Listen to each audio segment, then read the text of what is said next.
जय गुरुदेव। सतगुरु जय गुरुदेव जी। मोहे बल एक तुम्हार,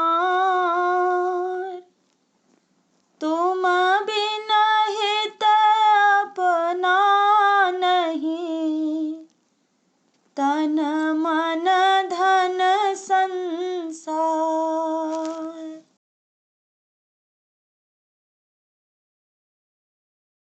एक दिन परम पिता से मिलन होगा, सूरत जरा धीर धरो। एक दिन परम पिता से मिलन होगा, सूरत जरा धीर धरो। धीर धरो अभी धीरे धरो, धीर धरो अभी धीरे धरो। एक दिन परम पिता से मिलन होगा, सूरत जरा धीर धरो। एक दिन परम पिता से मिलन होगा, सूरत जरा धीर धरो। पांचे तत्व का मिला है चोला, पांच तत्व का मिला है चोला। एक दिन इससे चलन होगा, सूरत जरा धीर धरो। एक दिन इससे चलन होगा, सूरत जरा धीर धरो। कब से बिछड़ी परम पिता से, कब से बिछड़ी परम पिता से। जाए नहीं कभी मिली पिता से, जाए नहीं कभी मिली पिता से। आज तुम्हारा मिलन होगा, सूरत जरा धीर धरो। आज तुम्हारा मिलन होगा, सूरत जरा धीर धरो। जाओगी जब देश पिता के, जाओगी जब देश पिता के। धूरी धाम लोक और नूर महल के, धूरी धाम लोक और नूर महल के। आंगन में चहचहाओगी, सूरत जरा धीर धरो। आंगन में चहचहाओगी, सूरत जरा धीर धरो। शीश महल में जाकर के तुम, शीश महल में जाकर के तुम। रूप को अपने निहारोगी, सूरत जरा धीर धरो। रूप को अपने निहारोगी, सूरत जरा धीर धरो। कर तैयारी चलने की अब, कर तैयारी चलने की अब। पिता दर्शन को ब्याह व्याकुल होगा, सूरत जरा धीर धरो। पिता दर्शन को व्याकुल होगा, सूरत जरा धीर धरो।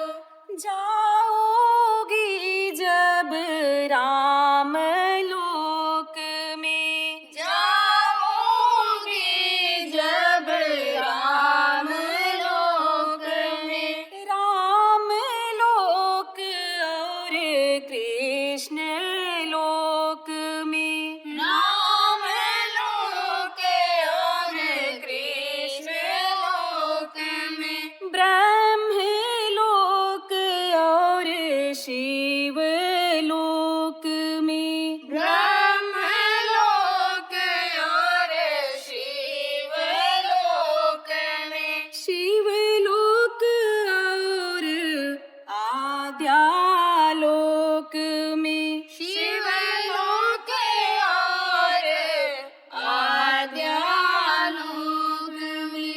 संभल पग रखना होगा, सूरत जरा धीर धरो। संभल पग रखना होगा, सूरत जरा धीर धरो। चौथी पद में सतगुरु मिलेंगे, चौथी पद में सतगुरु मिलेंगे। सामने श्वेत सीखा होगा, सूरत जरा धीर धरो। सामने श्वेत सीखा होगा, सूरत जरा धीर धरो। पांचवें पद में चढ़ी शिखा पे, पांचवें पद में चढ़ी शिखा पे, गुरु का रूप देख पिता में, गुरु का रूप देख पिता में। तुमको बड़ा अचरज होगा, सूरत जरा धीर धरो। तुमको बड़ा अचरज होगा, सूरत जरा धीर धरो।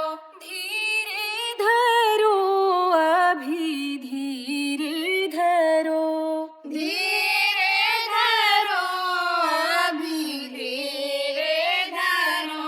एक दिन परम पिता से मिलन होगा, सूरत जरा धीर धरो।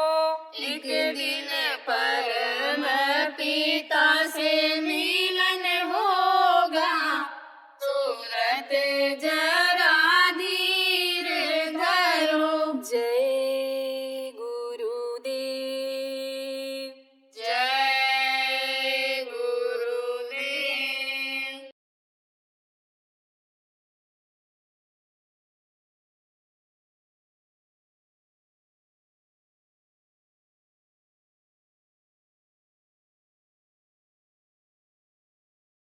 गुरु महाराज की आज तिथि है, और ये तिथि जिसको कहते हैं साल में एक बार होती है, वो तो अगले महीने में होगी, जिसको हम आप वार्षिक भंडारा के कक्ष में आयोजित करते हैं कार्यक्रम को। लेकिन ये त्रयोदशी जो हर महीने में पड़ती है, आज के तिथि पर भी प्रेमी लोग गुरु महाराज को याद करते हैं। गुरु महाराज का जो दिया हुआ है नाम है, उसकी कमाई करते हैं, नाम के बारे में लोगों को बताते हैं, और गुरु महाराज के नाम पर कुछ गरीब गुरगा भूखे असहायों को भी खिलाते हैं। तो आज यहाँ पर यह कार्यक्रम में आप कुछ लोग बाहर से भी आ गए हो, नामदान लेने वाले भी हो, आश्रमवासी हो, कार्यकर्ता लोग भी आप आए हुए हो।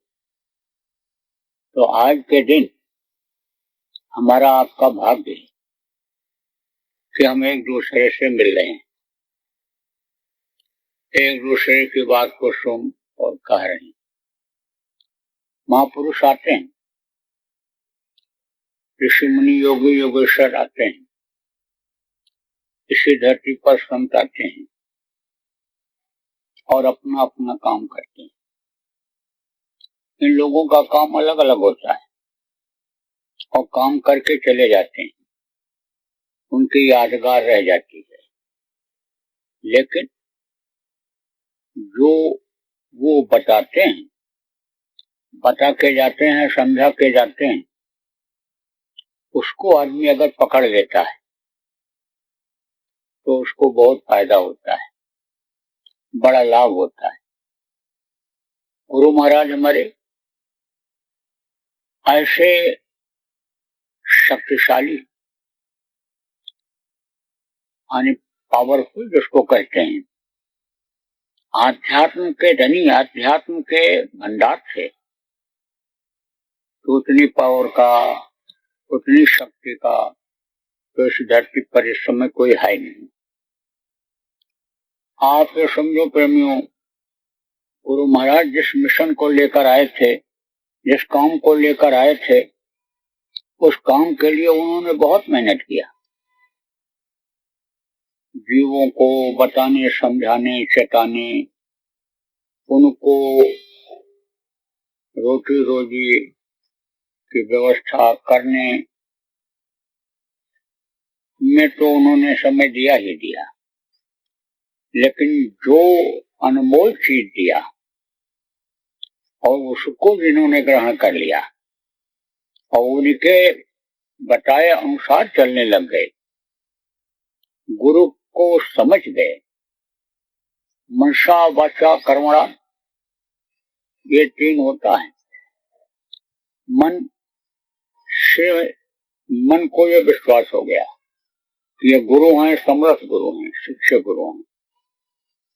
वाचा कर्मणा, उन्होंने अपने वचन को सही कर लिया, उन्होंने अपने कर्म को सही कर लिया।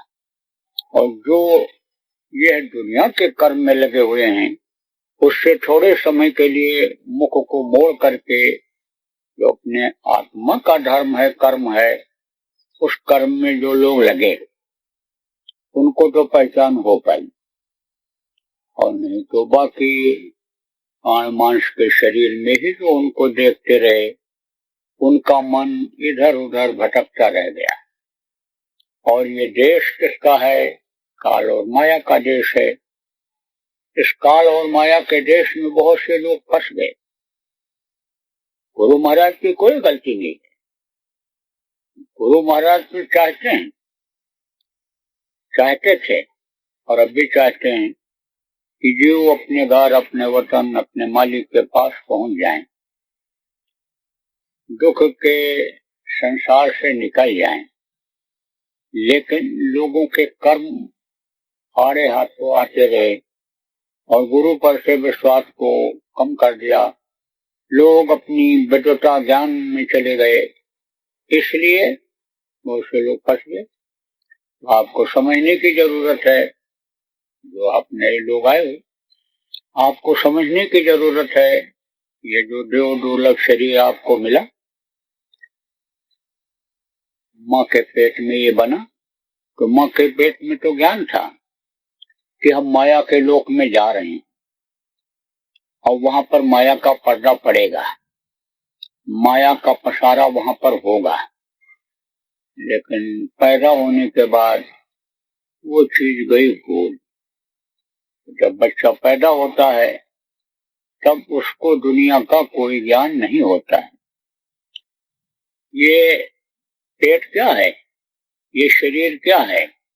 ये एक तरह से काल कोठरी है। आप ये समझो कि इस शरीर के अंदर यानी समझो कि ज्ञान भरा हुआ है, बुद्धि इसमें परिपूर्ण है, पूरी है, सारे तत्व इसमें हैं, सब कुछ है, लेकिन अज्ञानता के कारण, न जानकारी के कारण आदमी फंसता चला जाता है, अपने ही बनाए हुए जाल में फंस जाता है। तो जब पैदा होता है तब उसको, बच्चे को कोई ज्ञान नहीं रहता है कि पेड़ क्या है, पौधा क्या है। पैदा होते समय माँ का भी भान ज्ञान नहीं रहता है। वो तो जब उसको भूख लगती है और माँ दूध पिलाती है और उसके नाक में माँ का शरीर का यानी गंध जाता है, तब वो माँ को पहचानता है, नहीं तो बाकी उसको कोई पहचान नहीं होती है। क्यों?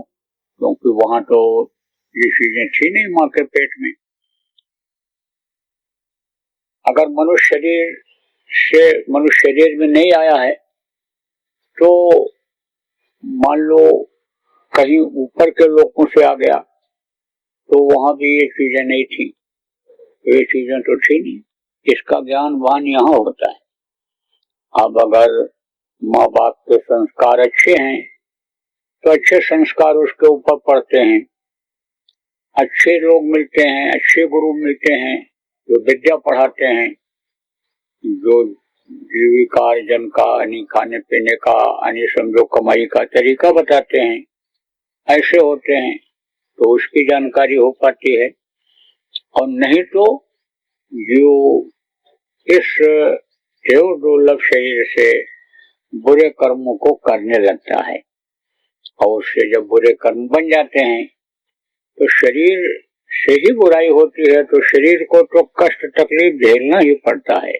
लेकिन शरीर के अंदर ही ये जीवात्मा है तो जीवात्मा भी तकलीफ पाती है, जीवात्मा भी रोती और चिल्लाती है कि देखो हमारी तरफ कोई ध्यान नहीं दे रहे हैं, और बड़े भाग्य मनुष्य तन पावा, बड़े भाग्य से ये मनुष्य शरीर मिला है। कोटि जन्म जब भटका खाया, करोड़ों जन्मों में भटकने के बाद एक बार मनुष्य शरीर मिला भी, लेकिन ये इसको बिठा गंवा रहा है, कुछ उपाय नहीं खोज रहा है, जीवात्मा दुखी रहती है।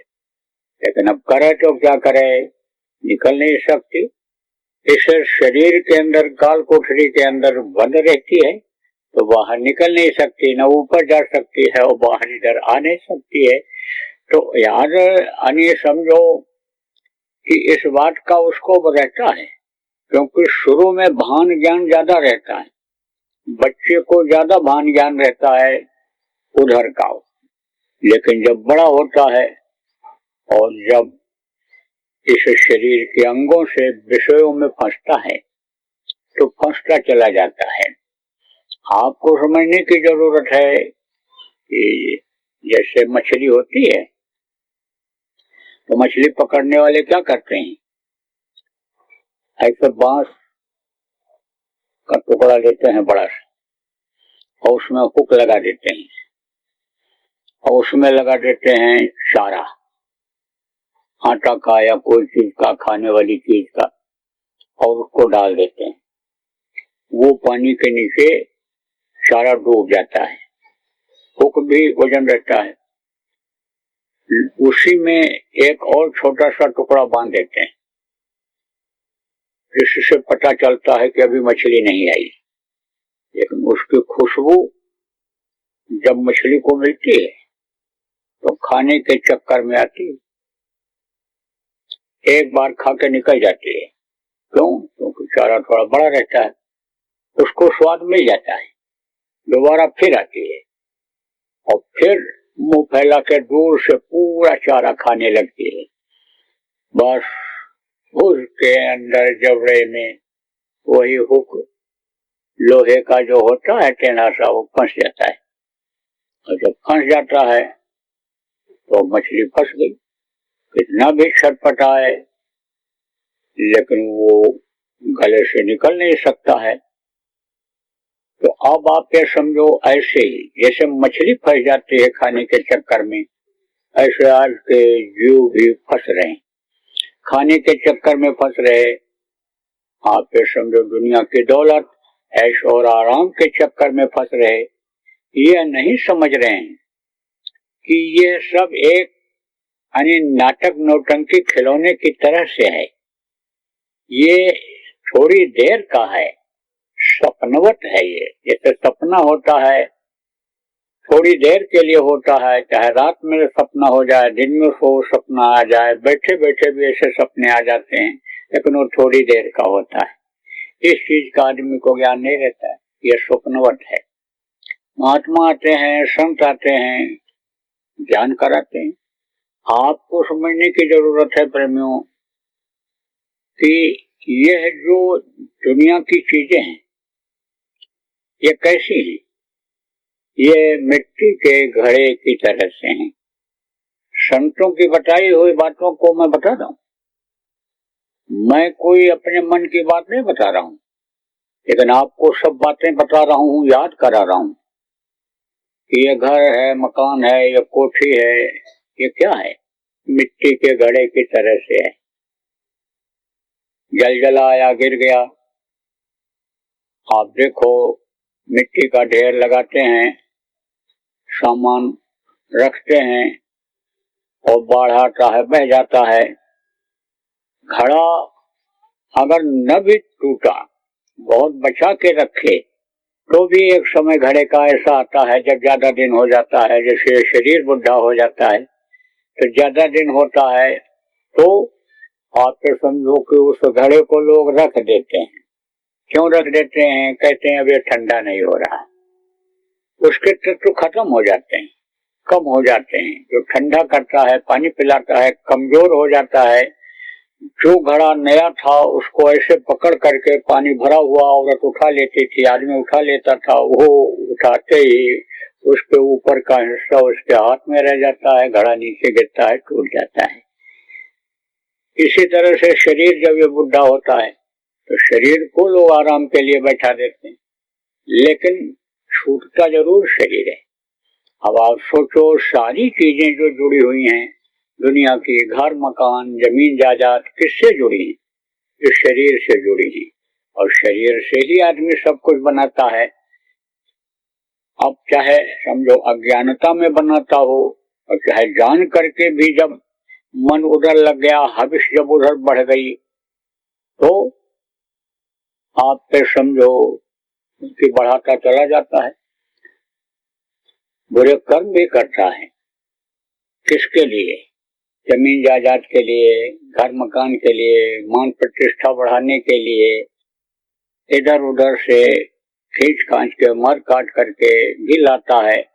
लेकिन इधर आप अगर अखबार पढ़ते होंगे, अगर आप समाचार सुनते होंगे, लोगों के पास बैठते होंगे, तो लोग बताते होंगे कि मकान गिराए जा रहे हैं। किसके गिराए जा रहे हैं? जो गलत ढंग से पैसा कमा करके लाए और उसको बनाए। तो अब आप सोचो इसीलिए उसने बनाया था कि गिरा दिया जाएगा। जिन बच्चों के लिए उसने 1 मंजिल 2 मंजिल 4 मंजिल बना दिया, अब आप ये समझो वही बच्चे बेघर हो गए। तो कहने का मतलब यह है, यह एक उदाहरण के रूप में आपको दिया जा रहा, समझाया जा रहा है कि यह दुनिया की चीजें कोई भी काम आने वाली नहीं है। और लोग, आप में से भी कुछ लोग इसी काम में लगे हुए हो। किस काम में लगे हुए हो? बस खाने पीने मौज मस्ती में लगे हुए हो।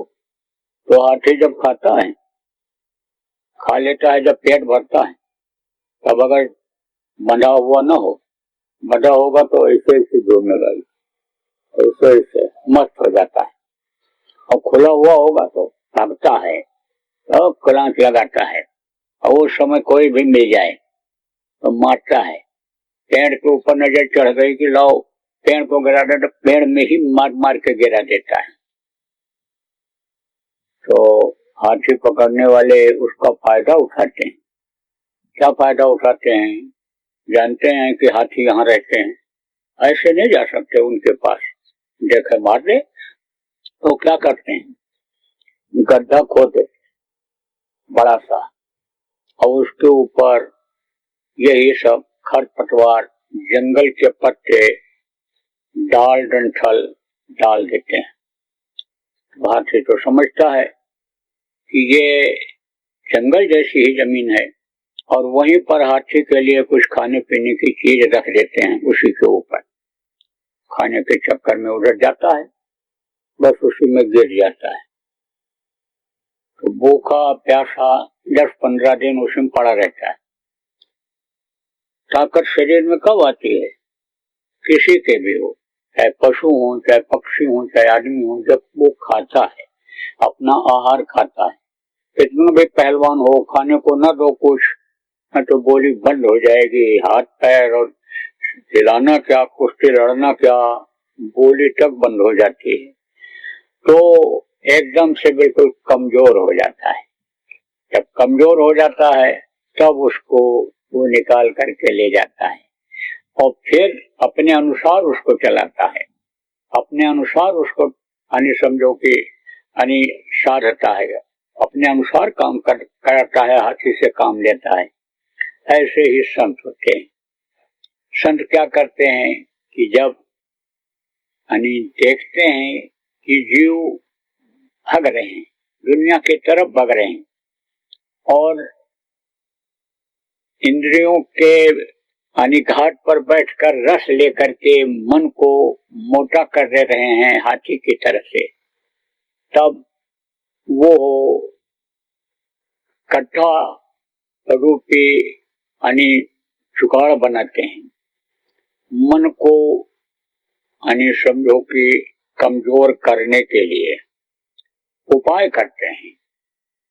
आप ये समझो कि जैसे शरीर से कर्म बनते हैं, तो कर्म जब शरीर से बनते हैं तो शरीर से ही सेवा करने से, भजन करने से कटते हैं।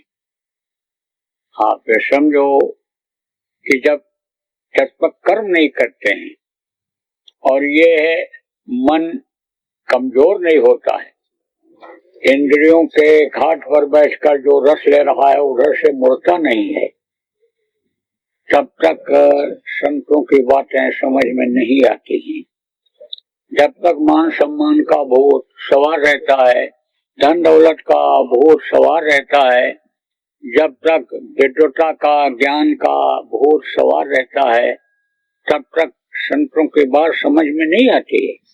क्योंकि संतों की जो बात होती है वो एक अलग ही होती है। उनकी जो देख रेख होती है, उनका जो अनुभव होता है वो दुनिया से भिन्न होता है।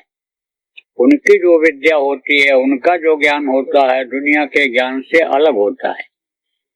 रहते तो इसी देश में है, इसी समाज में, इसी अन्य धरती पर, किसी भी देश में रहें, अन्न खाते हैं, पानी पीते हैं, सब कुछ मनुष्य शरीर जैसा ही टट्टी पेशाब करते हैं, लेकिन उनका ज्ञान और उनकी बुद्धि और जीवों को घर कैसे पहुंचाया जाए, ये उपाय अलग होता है।